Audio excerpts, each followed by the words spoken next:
இனிய தமிழ் அமுது நேயர்களே அனைவருக்கும் இனிய வணக்கம். இன்றைய நாம் படிக்கப்போது ஸ்ரீ நாராயணியத்திலே தசகம் 57 பிரலம்பாசுர வதம். பக்தர்கள் விரும்பியார் அளிக்கும் பகவானே, ஒரு நாள் நீ ஒளி வீசும் ஆபரணங்களை அணிந்து கொண்டு இடைச்சிறுவர்களும் பசுகளும் சூழ்ந்து வர பலராமனோடு காட்டிற்கு சென்றாய். நீ விரும்பி பலராமனுக்கு தூய்மையான பிருந்தாவனத்தின் அழகை காண்பித்தாய். கையில் தடியேந்திய சிறுவர்களோடு விளையாடி கொண்டே பாண்டீரகம் என்ற ஆலமரம் இருந்த இடத்தை அடைந்தார். இரக்கமற்ற பிரலம்பன் என்ற பெயருடைய அசுரன் உன்னை கொல்ல விரும்பி இடையனின் வடிவத்தை மேற்கொண்டு நீண்ட கையிலுடைய உன்னிடம் வந்தான். நீ அறிந்தும் அறியாதவன் போல் அந்த அசுரனோடு நட்பு கொண்டாய். ஆலமரத்தின் அடியில் சிறந்த இடைச்சிறுவர்களோடு மறுப்போரை தொடங்கினாய். பகவானை நீ இடையர்களை 2 கூட்டமாக பிரித்தாய். அவற்றின் ஒரு கூட்டத்திற்கு பலராமனை தலைவனாக வைத்தாய். மற்றொரு கூட்டத்திற்கு நீ தலைவனானாய். உன் வலிமையைக் கண்ட அஞ்சிய அசுரனை உன் கூட்டத்திலிருந்து விளையாடவும் அனுமதித்தாய். விளையாட்டில் தோற்றவர்கள் ஜெயித்தவர்களை தோளில் தூக்கிச் செல்ல வேண்டும் என்ற பந்தயம் வைத்த அந்த விளையாட்டுப் போரில் தோற்ற நீயோ பக்தனுக்கு அடிமை என்பதை புலப்படுத்த எதிர்கொடுத்த ஒரு அன்பனான ஸ்ரீ தாமன் என்பவனை சுமந்து சென்றாய்.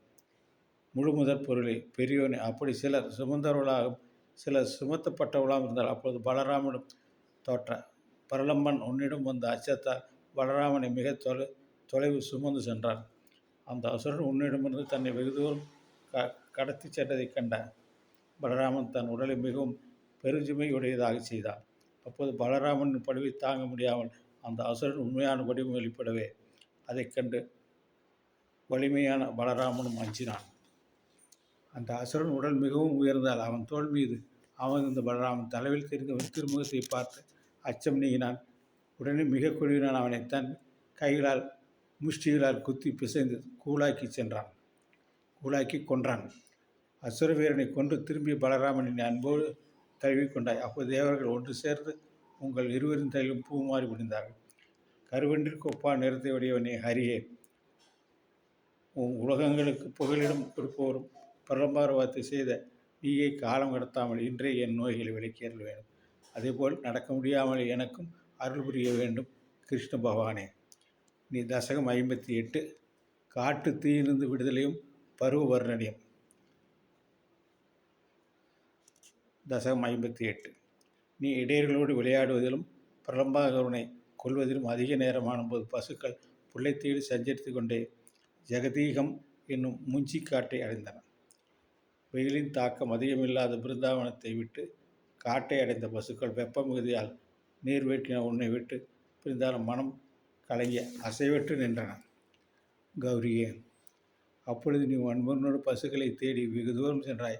அப்பொழுது வழிதவறி முஞ்சக்காட்டில் துன்புற்று கொண்ட பசுக்களின் கூட்டத்தை கண்டாய். அவற்றை நீ விரைந்து ஓட்டி கொண்டு வர அருகில் சென்றவள் காட்டுத்தீ 4 பக்கங்களும் பரவியது. காட்டுத்தீ எல்லா திசைகளிலும் எந்த பக்கமும் தப்ப வழியின்றி கூடிய ஒளியினால் அச்சத்தை உண்டாக்கி கொண்டு பரவியது. அப்பொழுது எல்லோரும் பாதி வந்தவர் போல் வருந்தினர். ஐயோ உலகின் உறவே, காப்பாற்ற வேண்டும் துன்பங்களை போக்குவன உன்னையே அடைக்காலம் புகுந்தார்கள். உடனே நீ போதும் பெரிதும் அஞ்சியது போதும், நீங்கள் அனைவரும் கண்களை மூடிக்கொள்ளுங்கள் என்றாய். உன் வாக்கு பலத்தால் அவர்களும் தங்களை கண்ணை மூடிக்கொண்டார்கள். என் அதிசயம், அவர்கள் மீண்டும் கண்களை திறந்தபோது அங்கே காட்டு தீயை காணவில்லை, முஞ்சி காட்டையும் காணவில்லை. அவர்கள் பாண்டி மரத்தினுடைய அடியில் இருந்தார்கள். இது வியப்பே. அவர்கள் இந்த வெற்றிக்கு உன்னை பாராட்டி தலைவனை வெல்க உனது இந்த மாயை எத்தகையது என உன்னை புகழ்ந்தார்கள். அதை கேட்டு நீ புன்னகை பூத்துக்கொண்டு பற்பல லீலைகளை செய்து கொண்டு மறுபடியும் வனத்தில் சஞ்சரித்தாய். அந்த வனத்தின் அடர்த்தினால் அது வெயில் காலம் என்றே தெரியவில்லை. கோடை காலத்தில் பூக்கும் பாதிரி பூக்களுக்கு வெளி பார்த்தால் அது வெந்நீர் காலம் என்று யோகிக்கக்கூடியதாகும். உம்மிடம் பக்தியற்றவர்கள் மனதில் உள்ள துன்பத்தை கொதிப்பது போன்ற உள்ளத்தில் உள்ள பாவச்சோற்றை உலர்த்தி கொடுக்கும் உன் பஜனையின் வெப்பம் போன்றதும் உயர்ந்து நீண்ட கரத்தில் விளங்கும் சக்கரம் உம்மிடம் ஒளிபரம்பு போன்றதுமாகிய முதுவெளிர் காணத்தை யமுனா நதி தீரத்தில் கழித்தாய்.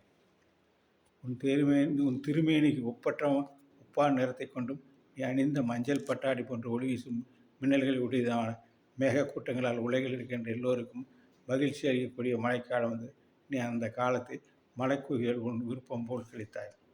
தேவதேவனே, பெருமை மிக்கவனான நீ கோவர்த்தனம் என்ற மலையரசனின் குகையில் விளையாடி கொண்டிருந்தாய். அப்பொழுது அந்த மலையரசன் மயிர்களின் ஹே கூ கூ என்று மகிழ்ச்சி அளிக்கும் மொழிகளால் உன்னை துதித்தான். மலர்ந்த மல்லிகை கதம்பம் மொழிய மலர்களால் உன்னை அர்ச்சித்து வழிபட்டான். அதன்பின் சரத்காலம் உன் பக்தர்கள் மனதைப் போல் தெளிந்த நீரோட்டம் பெறுவதை நீ அந்த காலத்தை தூய்மையான காட்டில் அழகை ரசித்து கொண்டும் பசுக்களைப் புல் மேய விட்டு கொண்டும் லீலைகள் புரிந்த குருவாயூரப்பா எனக்கு தேக ஆரோக்கியத்தை தந்தள்ள வேண்டும் என்று நாராயண பட்டத்தில் வேண்டுகிறார். அதே போல் அடியவனான அந்த கிருஷ்ண பரமாத்மா நானும் வேண்டுகிறேன். நடக்க முடியாமல் திண்டாடி கொண்டு கஷ்டப்பட்டு கொண்டிருக்கின்ற அடியவனை நீங்களும் காப்பாற்றி நான் நல்லா நடப்பதற்கு நீங்கள் அருள் புரிய வேண்டும் என்று அந்த தேவதேவனுடைய பாதங்களில் பணிந்து கேட்டுக்கொள்கிறேன். இதை கேட்டுக்கொண்டிருந்த அனைத்து பக்தர்களுக்கும் எல்லா சௌபாக்கியமும் கிடைக்க அருள வேண்டும் என்று கிருஷ்ண பரமாத்மாவை மீண்டும் அவரது பாதங்களில் பணிந்து கேட்டுக்கொள்கிறேன். நன்றி, வணக்கம். நாளை தசகம் 59 பேணுக்கான வர்ணம், குழலிசை வர்ணனை. நாளை பார்ப்போமா?